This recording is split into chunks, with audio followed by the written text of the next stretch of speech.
Princess Zarathel walked through the slave market with disgust filling her heart. Her blue skin sparkled like crystal in the harsh lights, and her large eyes showed sadness as she looked at the cages. The smell of unwashed bodies and fear made her want to leave immediately, but she could not leave. Not yet. Her people, the Velnari, had lived in peace for thousands of years. They could speak with their minds and had built beautiful cities among the stars. But peace had made them weak. When the brutal Kethmaran raiders started attacking their colonies, the Velnari military could not stop them. The council had given her a terrible choice: buy a warrior from the Death Worlds, or watch more of her people die. She stopped in front of a cage holding creatures from different worlds. Most were huge, with thick muscles and sharp teeth. They growled and showed their strength, hoping to be chosen. But one sat quietly in the corner, seemingly ignored by the buyers who passed by. The human was smaller than the others.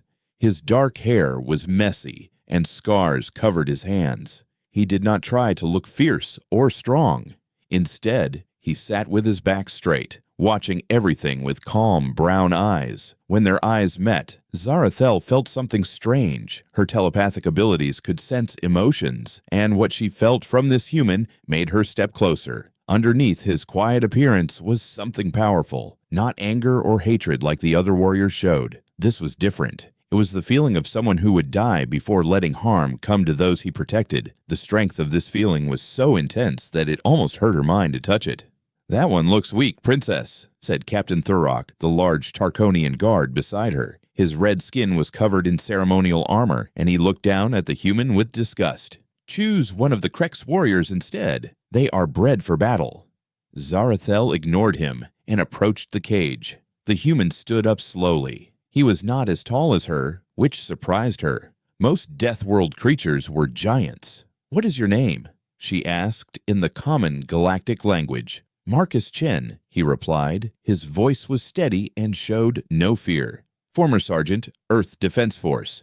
Can you protect me?" Marcus looked at her for a long moment. His eyes seemed to see right through her royal clothes and titles. From what? From those who would hurt my people. Something changed in Marcus's expression. His jaw tightened slightly, and Zarathel felt a flash of old pain from his mind. Images of fire, screaming, and loss. A sister's face twisted with fear as ships fell from the sky. "Yes," he said simply, "I can protect you." The slave trader, a fat creature with multiple eyes, rubbed his hands together greedily. "Ah, Princess, you have good taste. This human is special. Very dangerous. Very loyal once you own him. Only 50,000 credits. "I do not want to own him," Zarathel said firmly. "I want to hire him." The trader's eyes widened in shock.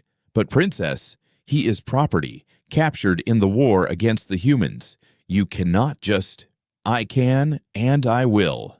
Her voice carried the authority of her royal blood.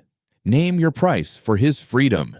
Marcus stared at her in surprise. In the months since his capture, no one had spoken of freedom, only ownership, training, and use. 100,000 credits, the trader said quickly, thinking he could cheat the naive princess. "Done." Zarathel transferred the credits immediately before her guards could object. As the cage opened, Marcus stepped out slowly. He was free, but he did not run. Instead, he looked at the princess, who had just changed his life. "Why?" he asked. "Because," Zarathel said, "I do not want a slave. I want someone who chooses to protect me." Captain Thurrock growled in frustration.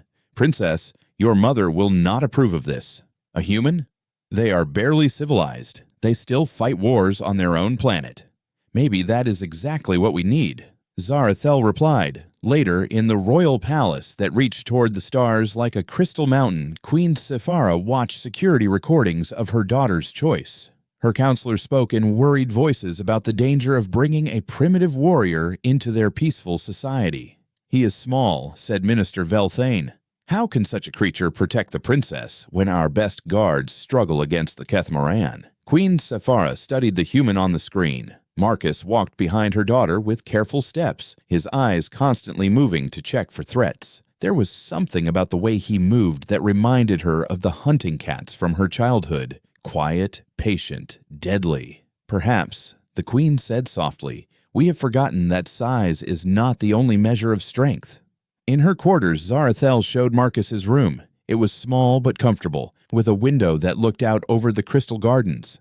"I know this is strange for you," she said. "Our ways are different from human ways." Marcus nodded. "I will learn. Why did you agree to protect me? You could have asked for passage back to Earth." Marcus was quiet for a moment. Then he spoke, his voice carrying old pain. "I had a sister once, about your age. When your ships first came to Earth, some humans thought it was an invasion. There was fighting before anyone realized it was just fear and misunderstanding. She died in the chaos." Zarathel felt tears in her eyes. "I am sorry." "I could not protect her," Marcus continued, "but I can protect you." "I am not your sister." Marcus looked at her with those steady brown eyes. "No, but when I saw you in that market, choosing to free a stranger instead of buying a weapon, I saw the same good heart. Someone like her deserves to live in a galaxy where that kindness is not punished." Outside the window, the twin moons of Velnara rose over the crystal spires. Princess Zarathel did not know that in the deep space beyond their peaceful world, Kethmaran warships were already moving toward their next target. She did not know that everything she loved would soon be in danger, but Marcus knew about danger. He had lived with it his whole life. As he settled into his new home, he began to plan, not for attack, but for protection, because that was what humans did best. They found something worth saving, and they made sure it stayed safe. The galaxy was about to learn what that really meant. 3 months had passed since Marcus became Princess Zarathel's guardian. The Crystal Palace of Velnara had become his home, though many still saw him as an outsider. He walked silently behind the princess through the long halls, listening to the whispered comments from the court. "Look at the little human," laughed Lord Kethvel at a royal dinner. "He looks like a child next to our Tarkonian guards." Captain Thurok nodded with a superior smile. "I could break him with one hand. I do not understand why the princess keeps this pet." Marcus heard every word, but showed no reaction. He had learned long ago that underestimation was often the best weapon a human could have. While the court laughed at him, he spent his time learning. He studied their language until he could understand every dialect. He memorized the layout of every building in the capital. Most importantly, he watched and learned how his enemies might think. The Velnari were telepathic, which meant they trusted mental impressions over physical evidence. The Tarkonians were warriors, but they fought with honor and expected their enemies to do the same. Neither group understood the human concept of paranoia, the constant awareness that danger could come from anywhere, at any time, in any form. Princess Zarathel noticed his dedication to learning. "You work very hard," she said one evening as they walked through the crystal gardens. "The others think you are just following me around, but I see you studying everything. Your people have built something beautiful here," Marcus replied, looking at the towers that glowed softly in the moonlight. "Beautiful things attract those who want to destroy them. You think we are in danger? I think you are always in danger. Your people have forgotten that safety is something you have to earn every day." The princess was quiet for a moment. "Is that how humans live? Always afraid?" "Not afraid," Marcus said. "Ready."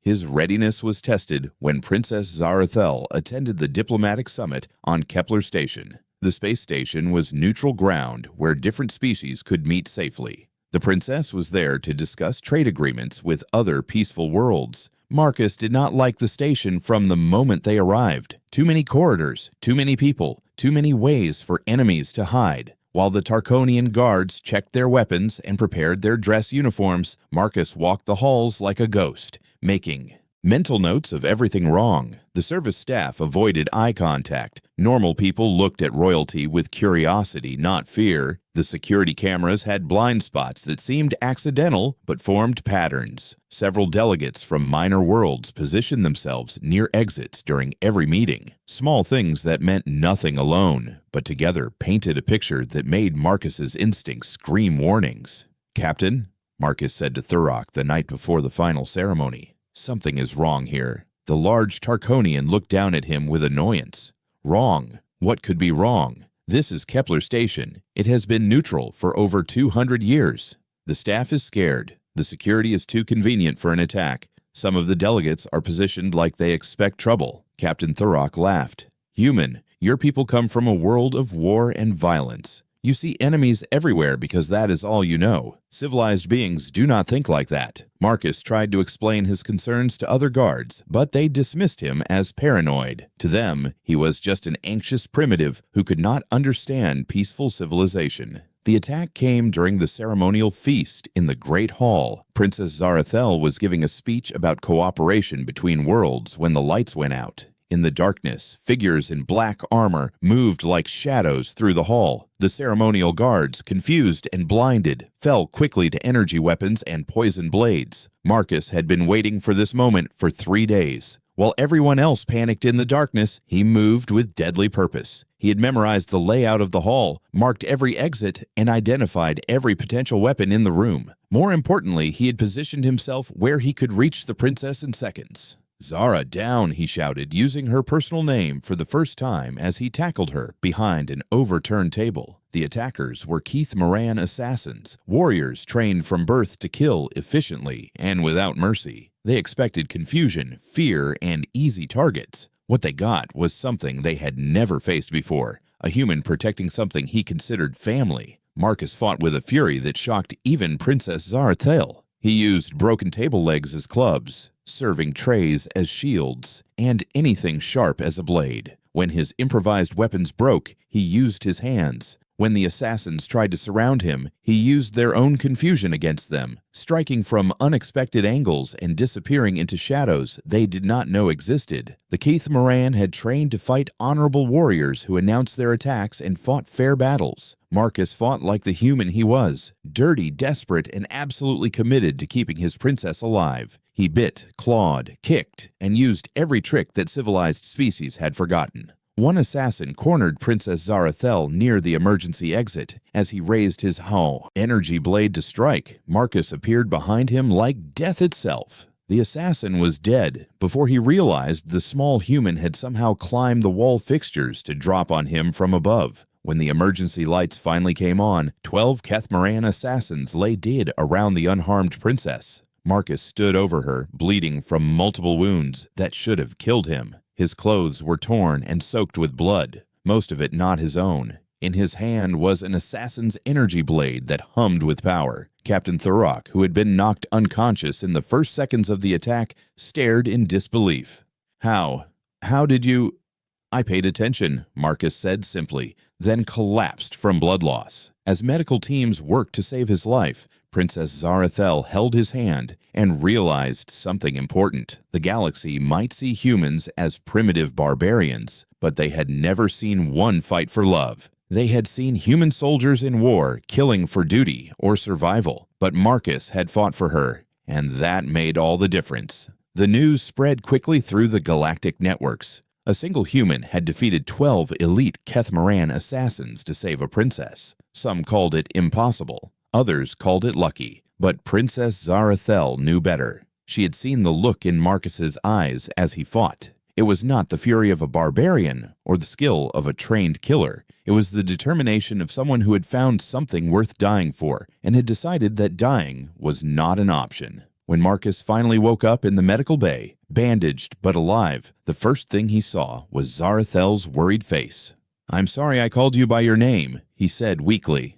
"It was not proper." Princess Zarathel smiled through her tears. "Marcus Chen, you will call me whatever you wish. You have earned that right." Outside the medical bay, representatives from dozens of worlds waited to speak with the human who had changed everything. They wanted to study him, hire him, or simply understand how one small being could accomplish something their best warriors could not. But Marcus only cared about one thing. His princess was safe. Everything else could wait. News of what happened at Kepler Station spread through the galaxy like fire through dry grass. But the reaction was not what Marcus expected. Instead of respect, he found himself studied like a dangerous animal. Scientists wanted to examine his brain. Military officials debated whether humans should be classified as a weapon. Peace advocates demanded that his violent influence be contained. Dr. Saltmore from the Galactic Academy published a paper titled "The Primitive Violence Paradigm: How Barbaric Species Threaten Civilized Society." In it, she wrote that humans were evolutionary mistakes who solved problems with brutality instead of wisdom.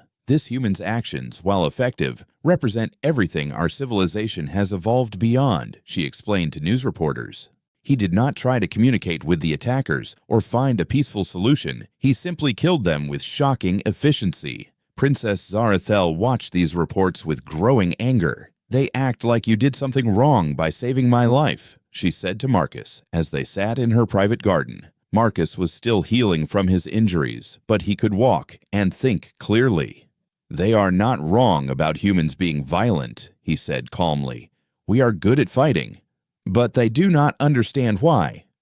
Then explain it to me. Marcus looked at the crystal flowers that grew in the garden, beautiful and fragile. Most species fight to conquer, to take things from others, or because they enjoy violence. Humans fight because we love something more than we fear dying for it. Before Princess Zarathel could respond, an alarm began wailing across the capital. The emergency signal meant only one thing: attack. They rushed to the command center where Queen Sephara stood before a massive holographic display showing their star system. Kethmaran war fleets, announced Commander Veltash, his voice shaking.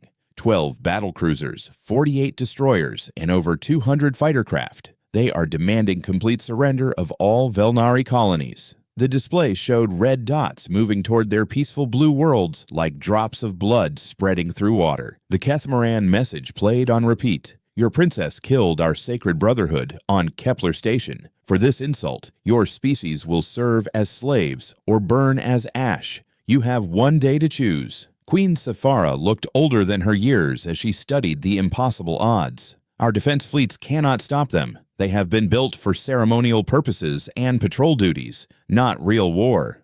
We could evacuate, suggested Minister Velthane. Move our people to the inner colonies and hope the Kethmaran will be satisfied with the outer worlds. No, Princess Zarathel stepped forward, her voice firm. We do not abandon our people to slavery or death. Then what do you suggest? Her mother asked. Our military is trained for honor combat and peaceful ceremonies. The Kethmaran have been fighting wars for centuries. We cannot match their brutality. We do not need to match it, Princess Zarathel said. We need to exceed it. All eyes turned to Marcus, who had been standing quietly in the corner. Queen Sephara approached him slowly, studying his scarred face and calm demeanor. Human, she said. You have lived with my daughter for months, but I know little about you. Tell me about your people. Marcus met her gaze steadily.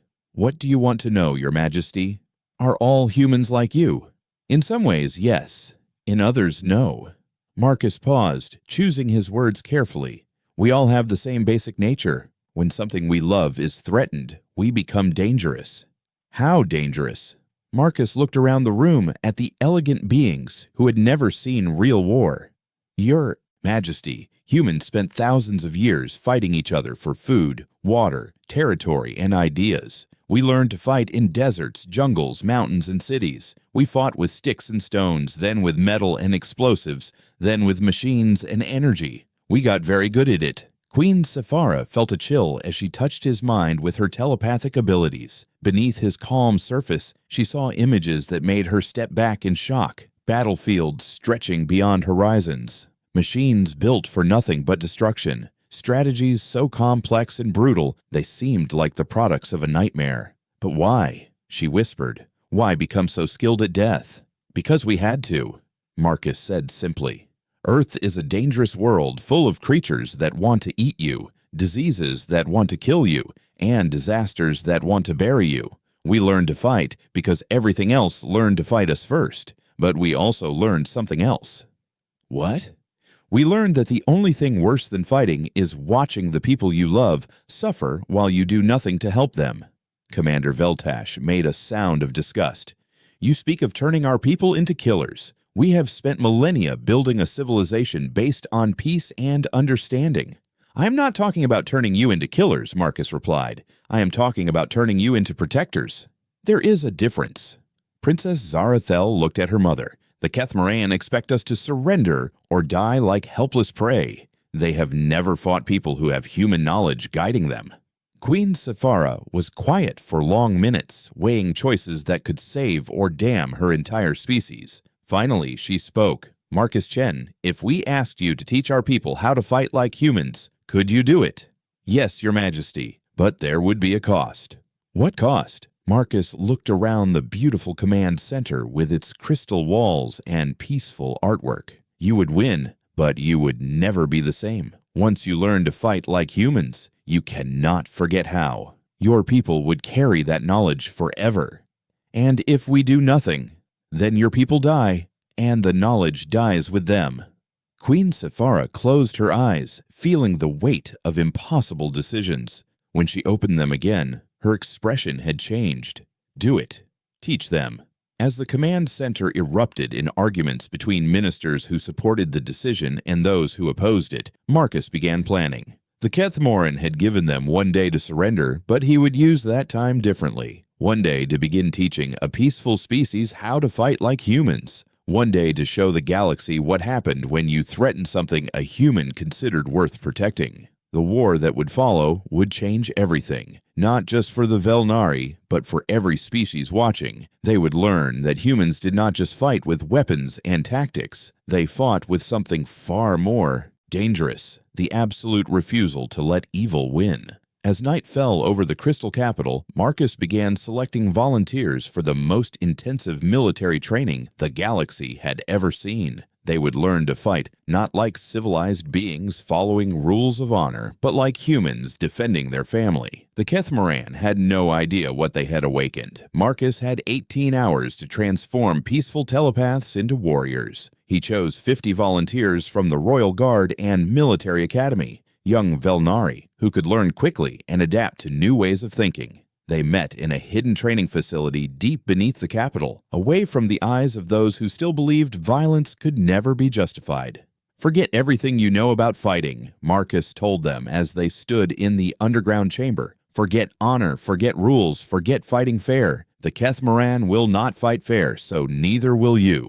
Captain Velquan, one of the volunteers, raised his hand. But our military traditions teach us that honorable combat is what separates civilization from barbarism. Marcus looked at the young officer with tired eyes.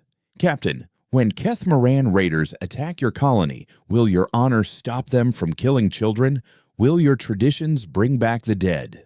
The room fell silent.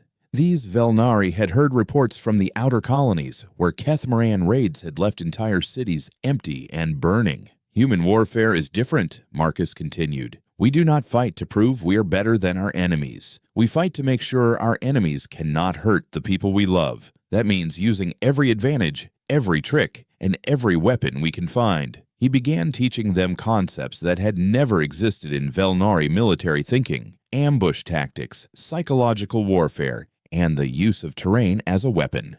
Most importantly, he taught them to use their telepathic abilities not for communication, but for coordination that would seem impossible to their enemies. You can share thoughts instantly across any distance, he explained. This means you can coordinate attacks with perfect timing. One group can distract the enemy, while another strikes from an unexpected direction. You can share what you see so that no one fights blind. Lieutenant Zaraven, a young female officer, looked uncomfortable. Using our telepathy for war feels wrong. These abilities were meant to bring understanding between people, not to help us kill more efficiently. Understanding your enemy is exactly what will keep you alive, Marcus replied. Read their emotions. Know when they are afraid, angry, or confident. Use that knowledge to predict their actions. As the hours passed, Marcus pushed them through training exercises that would have been impossible for non-telepathic species. They learned to fight as a connected unit, sharing information and coordinating movements with their minds while their bodies moved like a single deadly organism. The hardest lesson was learning to think like predators instead of prey. The Velnari had been peaceful for so long that they instinctively tried to avoid conflict rather than control it. You are not trying to survive this fight, Marcus told them during a particularly difficult exercise. You are trying to win it so completely that no one will dare threaten your people again. Princess Zarathel watched the training from an observation deck, seeing her people change before her eyes. They moved differently now, with purpose and deadly grace. But she also saw the cost in their faces, the loss of innocence that came with learning how to kill. When the Kethmoran deadline expired and no surrender came, the first strike force was already moving toward the mining colony of Velsharas. Intelligence reports showed 3,000 Kethmarian troops in fast attack ships, expecting to overwhelm the small colonial defense force and take prisoners for the slave markets. Marcus led 20 of his newly trained Velnari to defend the colony. As their ship approached Velsharas, he could feel the tension and fear from his companions through their telepathic field. "Remember," he said quietly, "they expect to fight confused, frightened civilians. They have no idea what you have become."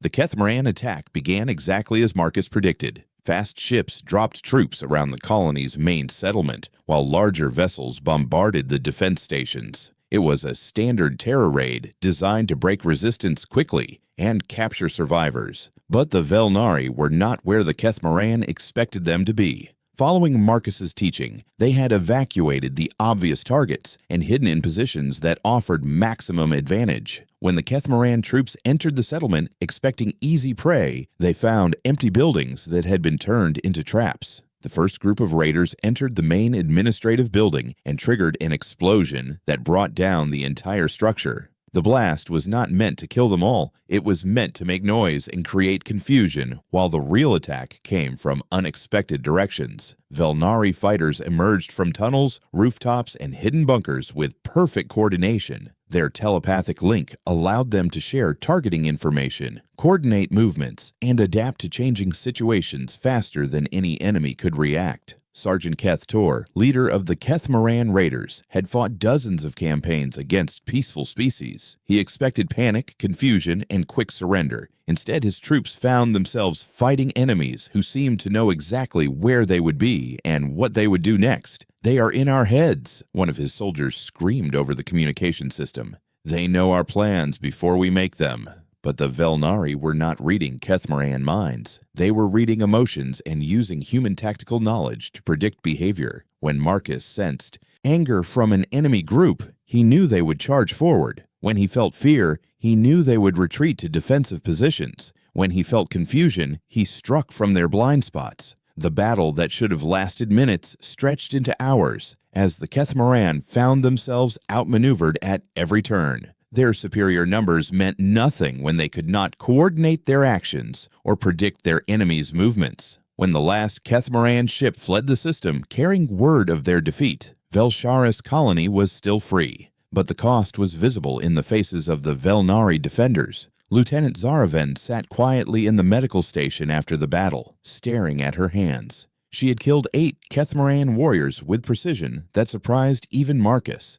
Her telepathic abilities had let her sense their locations and emotions, turning her into a deadly hunter. "I can feel their fear," she whispered to Marcus.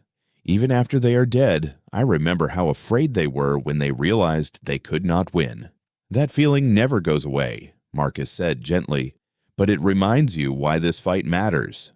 Those raiders will never hurt innocent people again." Word of the victory at Velsharas spread through the galaxy faster than official reports could travel. A small colonial defense force had defeated a Kethmaran strike team using tactics that seemed impossible. Military analysts scrambled to understand how such a thing could happen. On the Kethmaran home world, Warlord Thekmor studied the battle reports with growing rage and disbelief. His best raiders had been defeated by farmers and miners who should have surrendered immediately. "The human," he growled to his war council. "This is the work of the human who killed our brothers on Kepler Station. He has taught them our weaknesses."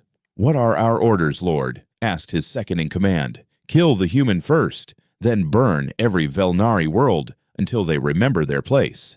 Back on Velnara, Queen Sephara watched her daughter train with Marcus in the royal gardens. The princess had insisted on learning the same skills as her guards, despite protests from the court. "You have changed my people," the queen said to Marcus as they practiced combat techniques among the crystal flowers. "I have shown them what they already were," Marcus replied, "beings who love their families enough to fight for them." "And what happens when this war is over? Will they go back to being peaceful?" Marcus paused in his training to look at the queen directly. "Your Majesty, peace is not the absence of the ability to fight. Peace is having the strength to protect what you love, so you can choose not to use it. You think they will be better for learning this?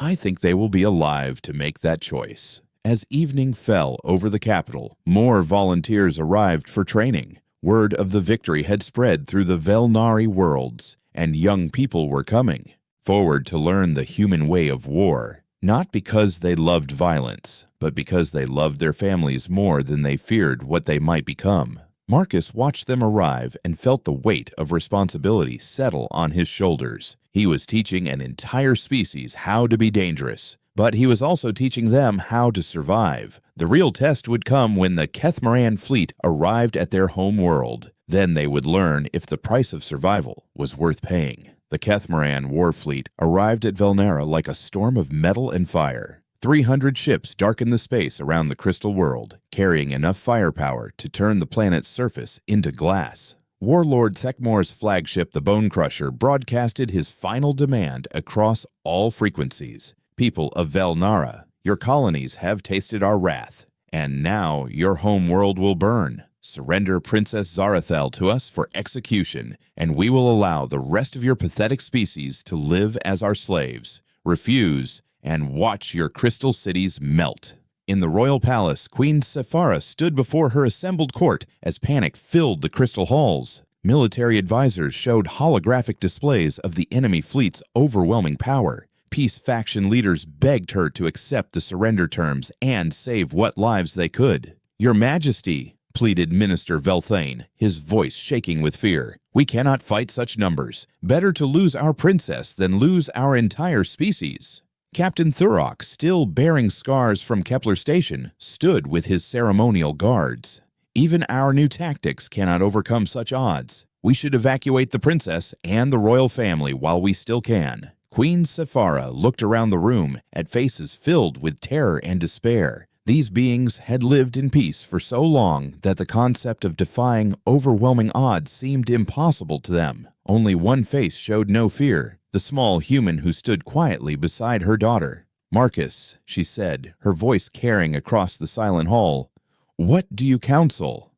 Marcus stepped forward, and for the first time since arriving on Velnara, every eye in the court looked at him with respect instead of mockery. Your Majesty, the Kethmaran expect you to choose between death and surrender. They have never faced enemies who chose a third option. What third option? Victory. The court erupted in protests about impossible odds and human madness, but Princess Zarathel stepped forward and placed her hand on Marcus's shoulder. Tell them, she said simply. Marcus looked around the hall at the elegant beings who still did not understand what they had become. In 3 months, we have trained over 500 of your people in human warfare. They have fought at Velsharas and 4 other colonies. Every battle was won because the Kethmaran could not adapt to enemies who fight with love instead of conquest. Love, Minister Velthane scoffed. Love will not stop energy cannons or battle cruisers. No, Marcus agreed, but love will make people fight beyond what their enemies think possible. The Kethmaran understand hatred and fear and greed. They do not understand beings who would rather die than let evil triumph. Queen Sephara felt something change in the room as Marcus spoke. Through her telepathic abilities, she sensed the emotions of her court, shifting from despair to something harder to define. Hope mixed with determination, fear transformed into protective anger. The Kethmaran fleet is powerful, Marcus continued, but it is also overconfident. They expect easy victory against creatures they consider weak. They have never fought people who know every hiding place on their own world, who can coordinate perfectly through telepathy, and who have learned that sometimes the only way to protect what you love is to destroy what threatens it. Princess Zarathel moved to stand beside her mother, no longer the sheltered royal who had bought a human's freedom in a slave market. The months of training had changed her into something the galaxy had never seen. A warrior princess with the mind of a telepath and the heart of a human protector. We will not surrender and we will not flee, she declared, her voice carrying throughout the hall. We will fight with everything we are and everything we can become, because that is what family does. The evacuation alerts that had been wailing stopped suddenly, replaced by mobilization signals. Across the planet, trained Velnari fighters moved to positions that had been prepared for months. The crystal cities that looked so fragile were revealed to have hidden defenses, secret passages, and weapons that could strike from unexpected angles. The Kethmaran ground assault began with overwhelming force. Transport ships landed thousands of warriors while orbital bombardment cleared the obvious defensive positions. Warlord Thekmor expected the surface resistance to collapse within hours, allowing him to capture the royal family personally. But the Velnari had learned from their human teacher. Instead of defending obvious targets, they allowed the Kethmoran to land and spread out across the crystal plains. Then they struck from below, above, and within, using their telepathic coordination to fight like a single vast organism. Kethmoran's soldiers found themselves facing enemies who appeared from crystal tunnels they had not known existed, who struck with perfect timing from multiple directions, and who seemed to know exactly when and where to attack for maximum effect. The beautiful crystal architecture that looked so fragile turned out to hide weapons and fighters in every spire and dome. In the royal palace, Marcus led the final defense while Princess Zarathel coordinated the telepathic network that connected every Velnari fighter across the planet. The palace guards were no longer ceremonial decorations. They were warriors who fought with crystalline precision and human determination. Warlord Thekmor carved his way through the palace halls with personal combat armor that made him nearly invincible. His energy blade cut through crystal walls like paper, and his shields deflected every weapon the Velnari turned against him. He had come personally to claim his prize and prove that no species could defy the Kethmoran and survive. He found Princess Zarathel in the throne room, standing beside her human guardian. The sight filled him with contempt. A soft princess and her tiny protector, thinking they could face a Kethmoran warlord in single combat. So this is the creature that thinks it can teach cowards how to fight, Thekmor growled, his voice distorted by his war armor. I will kill you slowly, human, and make your princess watch. Marcus drew the energy blade he had taken from an assassin months earlier. Compared to the warlord's massive warhammer, it looked like a toy. You made one mistake, Marcus said quietly. What mistake, little human?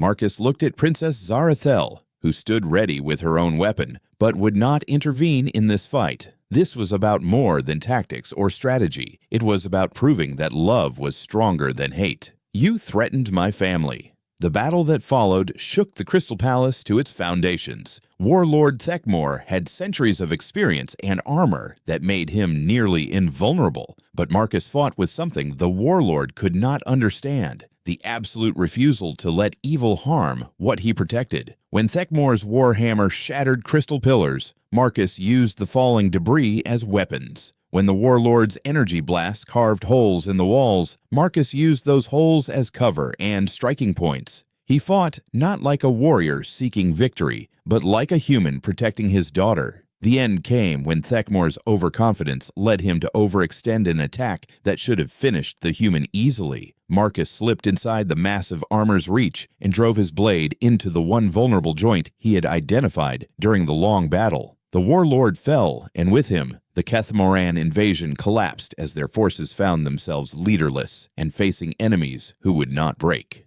As the sounds of battle faded across the planet, Queen Sephara found her daughter in the medical bay, tending to Marcus's wounds. The human was unconscious but alive, his body marked by scars that would never fully heal. You could have stayed safe in the command bunker, the queen said to her daughter. Why did you fight beside him? Because he taught me that protecting others is not something you watch happen, Princess Zarathel replied. It is something you do, even if it costs you everything. Queen Sephara studied the small human who had transformed her people and saved her world. Who protects you with such courage? She asked her daughter. Princess Zarathel looked at Marcus with eyes full of love and respect. My human, she said simply. The words carried deeper meaning than ownership or duty. Marcus belonged to their family not because they had bought him, but because he had chosen them. In a galaxy full of species who fought for conquest or survival, he had shown them something else entirely, the power of fighting for love. When Marcus woke 3 days later, the first thing he saw was Princess Zarathel's relieved face. The second thing he saw was an official document from the human government, now that contact had been re-established with Earth.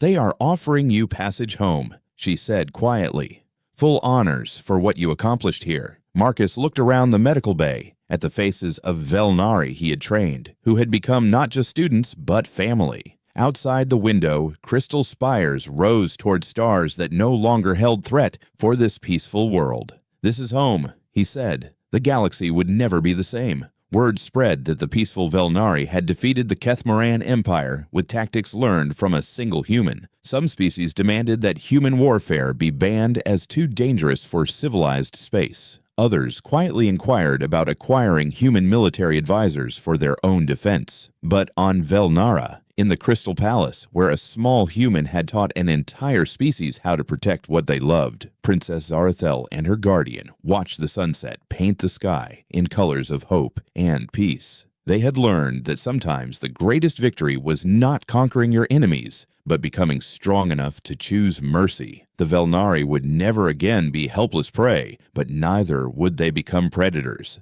They had found the balance that only came from understanding both the cost of fighting and the price of not fighting when it mattered. Marcus had kept his promise to protect a princess who reminded him of his lost sister. In return, he had found something he thought he had lost forever, a family worth living for.